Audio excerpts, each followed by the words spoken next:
Ito ang mga katanungan ng maraming tao sa panahon ngayon. Bakit ganito ang naging buhay ko, Lord? Bakit kahit anong pagsisikap ko, hindi ako umaangat? Bakit paulit-ulit akong nasasaktan? Bakit ganito ang naging buhay ko? Bakit nga ba ganyan ang mga tanong ng karamihan sa mga tao sa mundong ito? Hindi ba talaga nila alam kung bakit?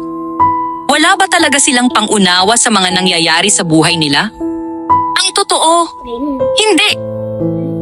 Kundi alam na alam ng mga tao ang pinagdadaanan nila.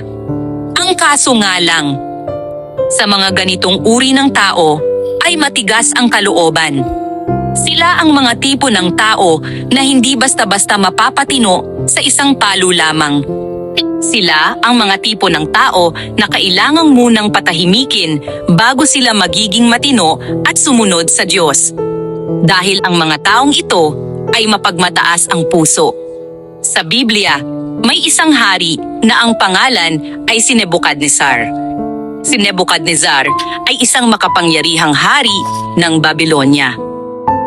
Pero naging mayabang at mapagmataas siya. Ipinagmalaki niya ang kanyang kaharian na parang siya ang may gawa ng lahat. Dahil dito, pinarusahan siya ng Diyos. Nawalan siya ng katinuan sandali. Namuhay siya na parang hayop sa ilang. Ibig sabihin, pinabayaan siyang mapahiya.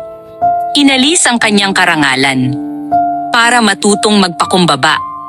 Kaya kung noong unang panahon ay pinarusahan ng Diyos ang mga hari na siya mismo ang pumili, ganoon din naman sa ating panahon ngayon.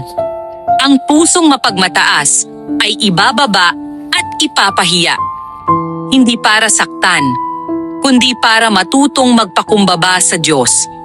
Kaya kung sa buhay mo ay nararanasan mo ang paulit-ulit na paghihirap, ibig sabihin lang noon, wala ka pang natututunan sa iyong pinagdadaanan. At hanggat nananatili kang mataas, paulit-ulit ka ring ibabagsak.